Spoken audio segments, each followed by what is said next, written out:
Técnico Filipe Luiz comemora retorno de jogadores importantes para o duelo mais decisivo do ano. Quinta contra o Estudiantes pelas quartas da Libertadores da América. Boto abre o jogo sobre as polêmicas de Pedro e De La Cruz. Dirigente fala pela primeira vez sobre a venda de Gerson. Essas e outras a partir de agora, no seu canal Raflamelo. Cola esse dedo no like, ajude muito os nossos vídeos, ajuda e muito o nosso canal. Não se esqueça de se inscrever aqui embaixo, tem um botão inscreva-se. É muito importante a sua inscrição para o crescimento do nosso canal. Não se esqueça sempre de ativar o sininho para receber todos os nossos vídeos.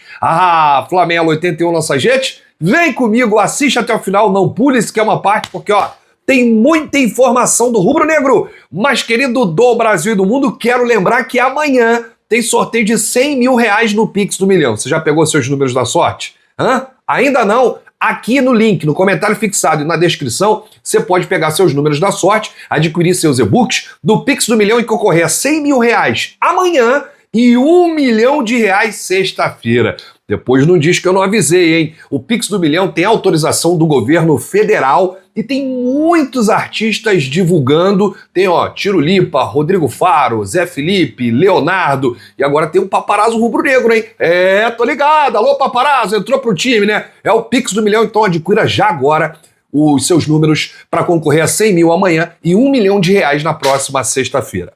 Bom, após chegar a 6 desfalques diante do Juventude no último domingo, o Flamengo terá reforços nesta quinta, naquele que é o jogo mais importante da temporada até aqui, jogo de quartas de final contra o Estudiantes no Maracanã. O Flamengo faz o primeiro jogo em casa e decide lá na Argentina. O técnico Filipe Luiz está comemorando, porque vai ter aí retornos importantes. O Flamengo ganha Léo Ortiz como reforço na zaga, ele que cumpriu suspensão automática contra o Juventude. Danilo foi muito bem em seu lugar, foi um dos melhores em campo, ao lado de Arrascaeta e Saul, mas o Léo Ortiz é o titular. O Alexandro, ele continua fora de combate, existe aí uma chance de recuperação, mas o Flamengo não vai forçar visando o segundo jogo lá na Argentina. Bruno Henrique é outro que retorna após controle de carga. Está liberado para jogar tanto a Libertadores quanto o Campeonato Brasileiro, porque o Flamengo conseguiu o efeito suspensivo no Superior Tribunal de Justiça Desportiva. Varela já faz atividade com o grupo e deve ser relacionado após retornar da data FIFA de setembro com uma pubalgia. A gente continua falando aqui sobre os jogadores e a presença mais aguardada é do Jorginho, né? O volante que não entra em campo há bastante tempo, desde o jogo contra o Grêmio. Antes da data FIFA, ele sentiu logo após aí a goleada contra o Vitória e o exame apontou aí lesão, né? E clinicamente o atleta relatou dores. Ele fez tratamento, chegou a ir a campo na semana passada e o incômodo apareceu novamente. Por isso, deram um passo atrás na recuperação do Jorginho.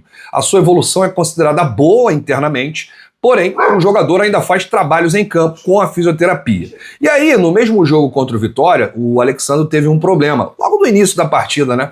E ele sofreu uma lesão na panturrilha e desde então ele está na fase final de tratamento. O exame de ultrassom apontou boa evolução e o lateral esquerdo já faz atividades no campo com fisioterapia, mas pelo curto espaço de tempo, até quinta-feira, nós temos aí 2 dias, né, já que hoje é terça, ele deve ficar fora desse duelo aí contra o Estudiantes. E aí, o técnico Filipe Luiz está comemorando, né, porque vai ter aí o retorno do Léo Ortiz, vai ter aí o retorno do Bruno Henrique, pode ter o retorno do Varela, que está aí recuperado da pubalgia e treinou hoje com o grupo. Vamos ver aí, ficar ligado na situação do Jorginho, né? Se ele não estiver sentindo dores, tiver 100%, é um jogo importante para ele voltar a formar dupla ali no meio-campo com o Saul Niguez. A gente vai trazer aqui outros detalhes. O Pulgar está fora, né, do primeiro duelo e deve estar fora também do segundo duelo lá na Argentina. O Flamengo vai fazer com que esse retorno do Pulgar seja gradual para que não agrave uma lesão, que ele não tenha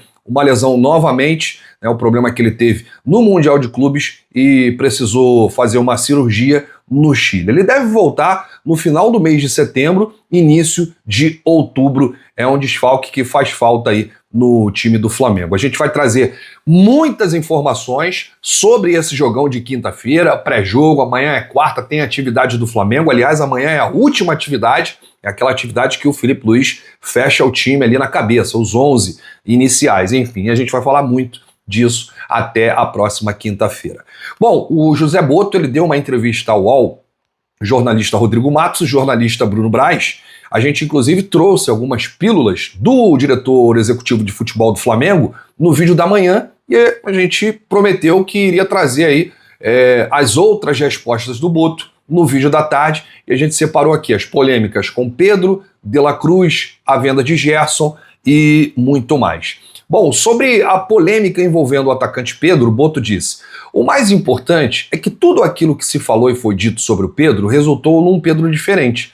Num Pedro que, neste momento, ajuda muito o Flamengo, que ajuda ele próprio na sua valorização como jogador. O resto são coisas normais que acontecem dentro de clubes. Nunca houve uma intenção de vender. Era uma altura que o Pedro não estava sendo utilizado, mas não havia uma intenção de vender por nenhum valor que não fosse aquele que nós sabíamos que o Pedro tem. Tudo foi feito para que o Pedro atingisse a performance que ele é capaz de atingir, que entrega hoje, que nos deixa muito satisfeitos. Na verdade, houve uma proposta quase no final. A proposta essa que foi recusada pelo Flamengo. Os representantes do Pedro levaram essa proposta ao Flamengo e o Flamengo recusou. Essa parte aqui do Botto, falando sobre o Pedro, eu acho que ele contemporizou, tá? Acho que ele tinha que assumir o erro, né? Foi uma pessoa do alto escalão do departamento de futebol que fez aquilo tudo, vazou o print, enfim, vazou o print não, quem vazou o print foi o jornalista, mas que fez aquela situação toda de que o Pedro estava à venda, 15 milhões de euros, enfim, e o Botto deveria assumir aí, né, o erro e bola para frente. Sobre a polêmica com o De La Cruz, ele disse: é importante ressaltar que o clube fez correto e que deu todo o suporte e apoio ao atleta. Eu tive uma conversa nesta sala com ele, muito grande, onde expressei toda a solidariedade, todo o empenho em ajudá-lo numa situação que era fácil para ele, não era fácil para ele. E o importante também é que o De La Cruz está aqui pronto para nos ajudar no que falta para a temporada. De La Cruz é um que está à disposição do técnico Filipe Luís, quinta-feira contra o Estudiantes no Maracanã. Para a gente finalizar aqui, o Botto falou sobre a venda do Gerson e ele disse o que a gente já falava aqui nos vídeos, né? Por que o Flamengo teve que baixar a multa de 200 milhões para 25 milhões de euros e por que o Gerson saiu do Flamengo. Ele disse: informação clara e necessária para a nação. Nunca existiu proposta de 29 milhões de euros pelo Gerson como circulou. O que houve foi uma oferta de 18 milhões de euros fixos, que poderia chegar a 28 milhões apenas com bônus. Muitos deles de difícil concretização. Entre esses bônus estava até a possibilidade do Zenit disputar competições europeias, algo incerto diante do contexto político atual. Ou seja, não era uma proposta realista. O próprio Gerson, mesmo renovando, sempre buscou valorização salarial, algo natural na carreira de qualquer jogador. E a diretoria, ciente de um possível novo interesse europeu, optou por ajustar a cláusula de saída como forma de equilibrar cenário e responsabilidades. Em resumo, nada de novela de milhões e reais, apenas noção de mercado e transparência.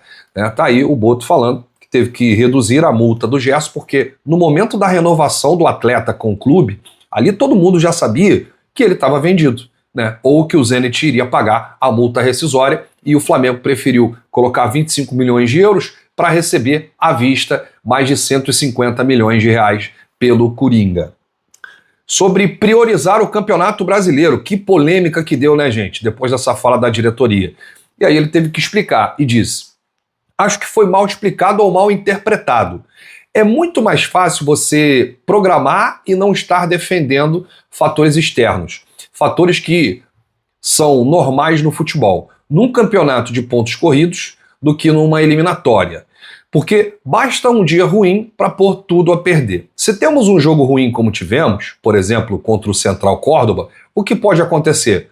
Num campeonato de pontos corridos, é mais fácil controlar esses fatores. Tá aí todas as explicações de José Botto. Ele deu essa declaração ao UOL, ao Rodrigo Matos e também ao Bruno Braz e falou sobre todos esses assuntos. No vídeo da manhã a gente falou sobre as contratações de jogadores alternativos, como foi o caso do Juninho, né, o primeiro reforço do Boto no início do ano, vindo do Qarabag, e também o do Mike Johnston, o irlandês, que acabou não vindo ao Flamengo por conta aí do BAP, né, que barrou essa contratação, e o Boto explicando por que ele não veio e que vai fazer contratações de jogadores alternativos na próxima janela, ou seja, no início do ano que vem. E a gente espera que o Flamengo consiga conquistar todos os seus objetivos da temporada, Brasileiro, Libertadores, e no final do ano a gente resolve a parada lá do Mundial de Clubes. Obviamente, se o Flamengo for campeão da Libertadores, vai disputar a Copa Intercontinental FIFA 2025. Bom, gente, eu volto a qualquer momento, semana decisiva para o Flamengo, tem jogo importante quinta-feira, e a gente fica na expectativa pelo retorno de atletas importantes, né? A gente está falando aqui de um Jorginho que é titular absoluto da posição e que atua ali ao lado do Saul. Nós estamos falando do Varela, que é titular também da lateral direita. A gente está falando do Alexandro, que hoje é o lateral esquerdo titular do Flamengo, né? Matias Vinha e Ayrton Lucas disputam a posição ali quando o Alexandro não está jogando. Então estamos falando também do Léo Ortiz, que é super titular da zaga rubro-negra, que não foi a campo, descansou por conta aí de cartão, cumpriu suspensão automática contra o Juventude. E o Felipe ainda terá o retorno de Bruno Henrique lá na frente, se precisar. O jogador realizou controle de carga, está apto a jogar tanto na Libertadores quanto no Campeonato Brasileiro. Você já baixou o SofaScore? Ainda não? Vou deixar o link aqui no comentário fixado e na descrição desse vídeo, porque o SofaScore, gente, é o melhor aplicativo de dados e estatísticas do mundo. Ali você tem tudo, de qualquer atleta e de qualquer time. E do Flamengo é mais especial, porque tem os números do Mengão na temporada, tanto no Brasileiro quanto na Libertadores da América, tabela de classificação, próximos jogos e muito mais. Tudo sobre o mundo da bola no SofaScore. Então baixe agora, vou deixar o link aqui no comentário fixado e na descrição você ainda concorre ao manto do Mengão nesse mês de setembro. Um grande abraço, saudações rubro-negras, bate no peito e diz: isso aqui é Flamengo, valeu! Você acaba de ganhar 100 mil reais! Glória a Deus! Ai, que coisa Não boa! sabe como que eu tô feliz, sabe? Porque eu vou pagar uma consulta pro meu irmão que ele perdeu a visão recente. Poxa. Glória a Deus. Então, muito feliz. Deus ouviu minha oração hoje, porque a gente teve essa notícia, né? Ele tá na minha casa agora. E tô muito feliz, né? Porque Deus ouviu minha oração e essas vendas de vocês aí ajudam muita gente, né? E Deus é maravilhoso, estou sem palavras. E eu falei assim, ai meu Deus, hoje é meu dia. E foi. Sou daqui de Catanduva, SP. Eu trabalho na área da saúde, eu sou enfermeira, cuidadora. E tá com quem nesse momento aí, além do irmão? Eu tô com a minha mãe, minhas filhas e meu irmão. Aqui, eu vou mostrar o meu irmão. Tá. Tá. Vou mostrar, esse é meu irmão, ó. É que toda semana eu compro um e-book e corre prêmios. É prêmio em dinheiro. E eu acabei de ganhar 100 mil reais. E eu vou pagar a tua consulta. Pelo teu tratamento. Ai, que lindo! Esse aqui é minha filha e meu futuro genro, que vai casar em dezembro. Estamos muito felizes em proporcionar essa felicidade aí pra você. Antes da gente entrar na live, a gente fez uma oração, não foi, Edna? E Edna falou que seja alguém muito especial. Hoje eu falei muito com Deus, porque a gente está fazendo uns projetos, né? O casamento, a notícia do meu irmão, e Deus ouviu minha oração. Muito grata, viu? Deus abençoe vocês, Amém. viu? Pode deixar que eu vou indicar para as pessoas, né? Para acreditar que é verdade.